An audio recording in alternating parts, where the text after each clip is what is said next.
அப்போ நீங்கள் ரிலீஸ்க்கு முன்னாடி ஒரு வார்த்தை, ரிலீஸ்க்கு பின்னாடி ஒரு வார்த்தைன்னா உங்களை எந்த லிஸ்ட்டில் சேர்க்கறது? அதுதான் உங்களுடைய ஏறுனது டப்புன்னு இறங்குறீங்க. இந்த பரமபதம் மாதிரி தாயை உருட்டி விளையாடும் போது ஏகிட்டே இருப்பாங்க, லாஸ்ட்டில் பாம்பு குத்தோம் டக்குன்னு கீழே வந்துடுவாங்க. அந்த மாதிரி ஆயிடுச்சு. இப்போ உங்கள் ஆக்டிவிட்டி சரியில்லையே. இப்போ ஃபேன்ஸுக்கே உங்களை வந்து நீ இந்த அன்ஃபாலோ பண்ணதுக்கு அப்புறமேல் கமல் ஃபேன் உங்களை வெறுக்கிறாங்க, ரஜினி ஃபேன் ஆல்ரெடி வந்து டோட்டலாக உங்களை வந்து வாஷ் அவுட் பண்ணிட்டாங்க. அப்போ உங்களுடைய எண்ணம் மனசு எந்த அளவுக்கு இருக்குங்கிறத நம்ம இதில் பார்க்க முடியுது. அதை பட் மிகப்பெரிய ஒரு தவறு செஞ்சிருக்காரு அன்ஃபாலோ பண்ணதன் மூலமாக. அவருடைய ரசிகர்கள் மத்தியில் மிகப்பெரிய ஒரு என்ன சொல்றதுன்னா ஒரு கெட்ட பேர் சம்பாரிச்சிருக்காரு லோகேஷ் அவர்கள். அப்படிதான் சொல்ல முடியும். திறமையான இயக்குனர், வெற்றி படம் கொடுத்தவர், மறுப்பதற்கு.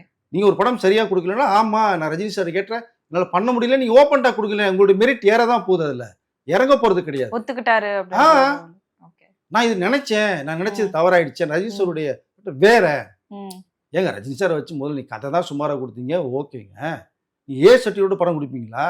அது எவ்வளவு பெரிய தவறுங்க. அது சென்சார்ல வரை கேட்கறாங்கல்ல, இதெல்லாம் நீ கட் பண்ணி எடுத்துட்டு வாங்க, நான் உங்களுக்கு ஏ கட் பண்ணிட்டு யூஏ தரேங்கிறாங்களே, அதை செய்யலாம்ல.